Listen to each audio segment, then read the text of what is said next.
Assalamualaikum warahmatullahi wabarakatuh. A'udzu billahi minasyaitonir rajim. Bismillahirrahmanirrahim. Alhamdulillahi wa kafa wa salatan wa salaman ala ibadillahi alladhina istafa.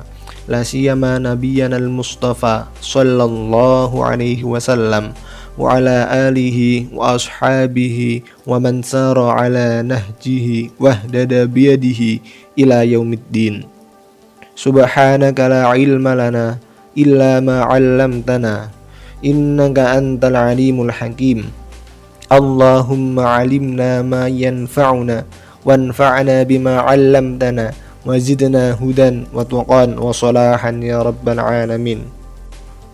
Rabbi shrah li sadri wa yassir li amri wahlul 'uqdatam min lisani yafqahu qawli. Tsumma amma ba'd. Yang terhormat Ustadz Riyanda Hirlan Sabta Aji, SPD MPD, selaku Kepala Sekolah SMP Islam Terpadu Harapan Bunda Semarang. Yang terhormat seluruh Civitas Akademika SMP Islam Terpadu Harapan Bunda Semarang,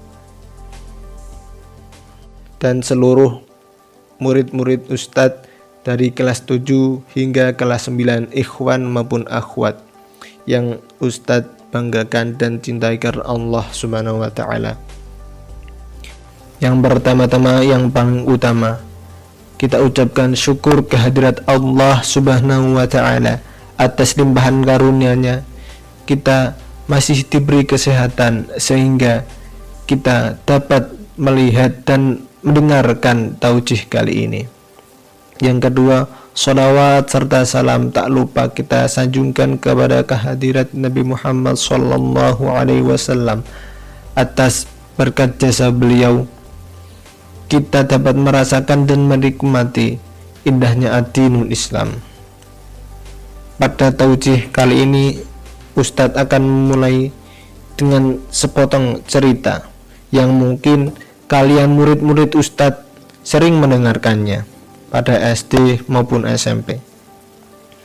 Kisahkan pada akhir masa tabi'in, ada seorang pemuda yang sangat soleh. Suatu ketika pemuda itu sedang berjalan-jalan di pinggiran sungai daerah Kufah, Irak.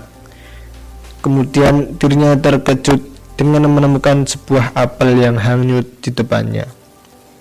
Dalam kondisi yang lapar, dirinya langsung mengambil buah apel itu dan tanpa ragu ia memakannya.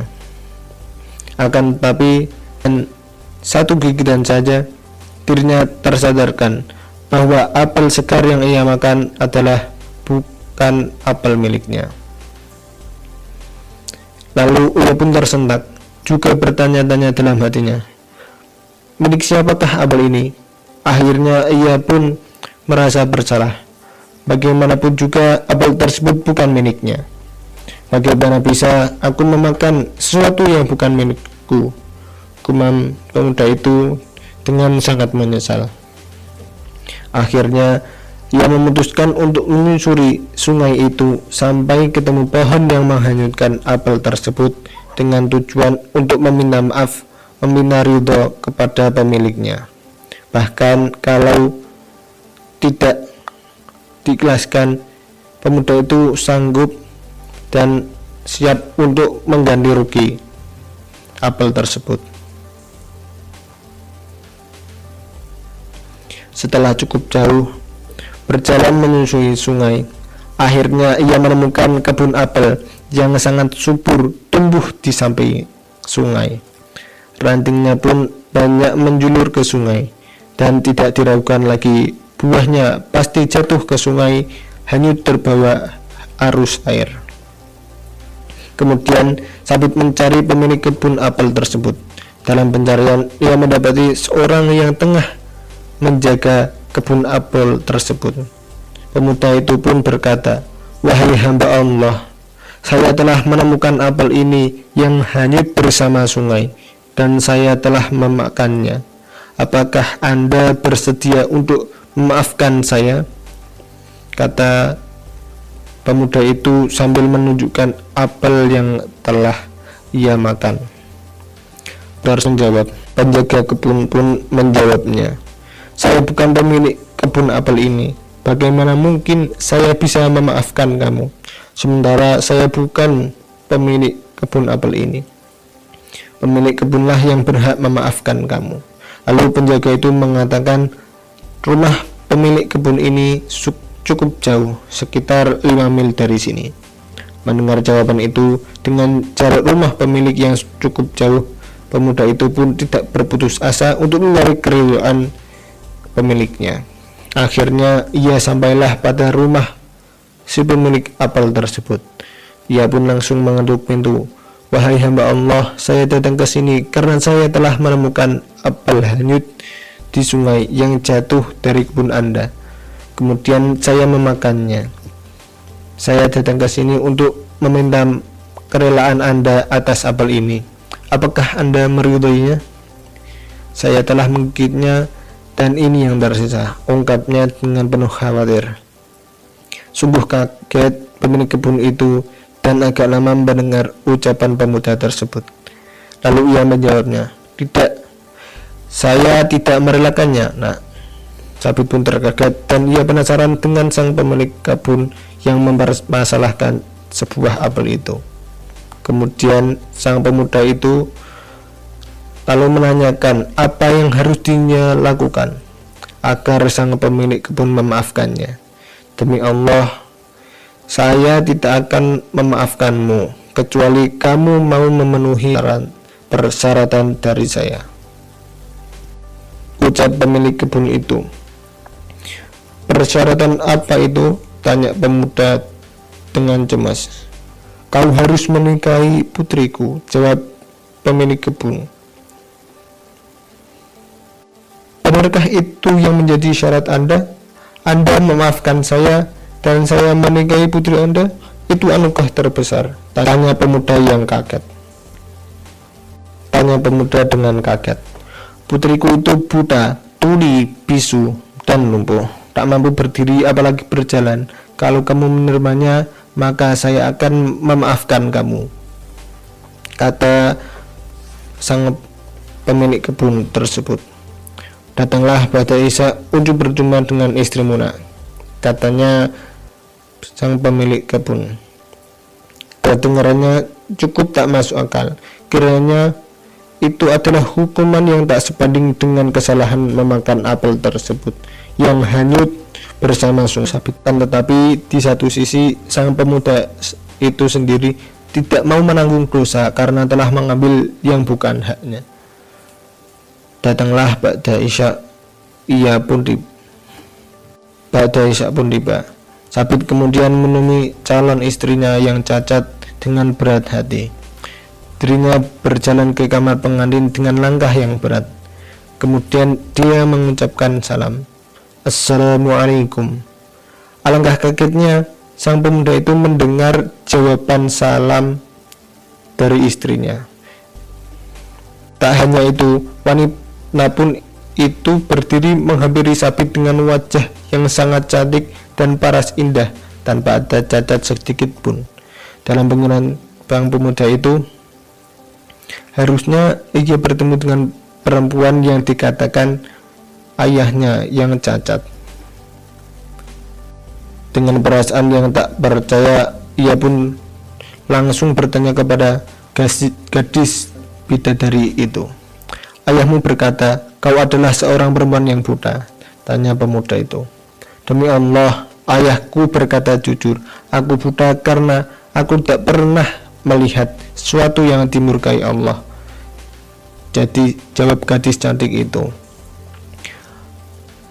Ayahmu juga bilang bahwa kamu bisu, tanyanya lagi. Ya benar, aku tidak pernah mengucapkan satu kalimat pun yang membuat Allah murka, jawab gadis itu. Ayahmu juga mengatakan bahwa kamu tuli, lanjutnya lagi. Ayahku memang benar, demi Allah, aku tidak pernah mendengar satu kalimat pun kecuali di dalamnya terdapat ridha Allah, jawab istri cantiknya itu. Ayahmu mengatakan bahwa kamu itu lumpuh, sambungnya lagi. Ya, ayahku benar, aku tidak pernah melangkahkan kakiku ke tempat yang Allah murkai. Jawabnya lagi. Kemudian sang pemuda mendatangi istrinya sembari tak henti-henti mengucap syukur kepada Allah karena telah mendapatkan istri yang cantik dan solihah.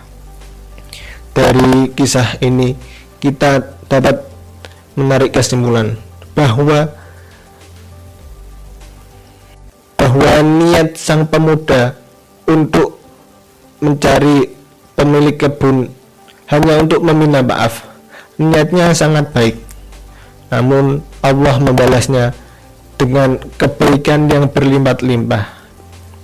Oleh karena itu, kita dan murid-murid Ustadz sekalian, mulailah semua niat kita dengan niat yang baik.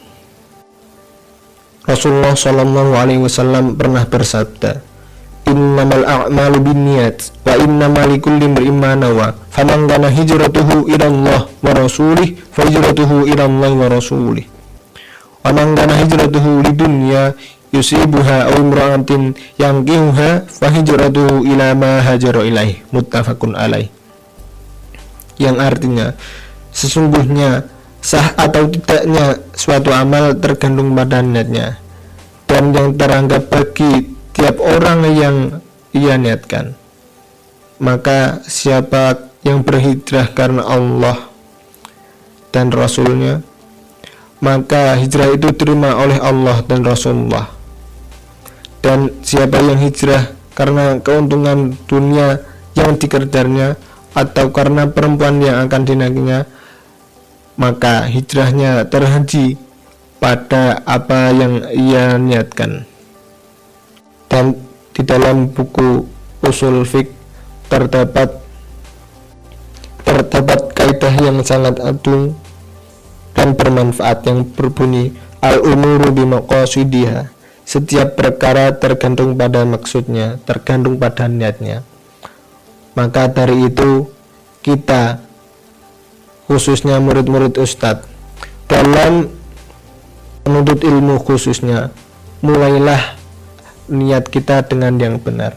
Karena kalau niat kita sudah benar, maka selanjutnya apa yang kita kerjakan akan diberi kemudahan Allah, akan diberi kelancaran oleh Allah.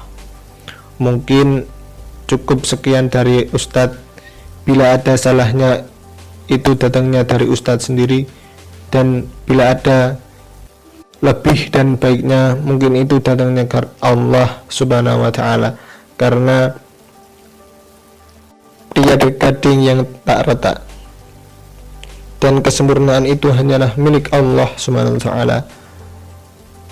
Sekian dari Ustadz. Akhirul kalam. Wassalamualaikum warahmatullahi wabarakatuh.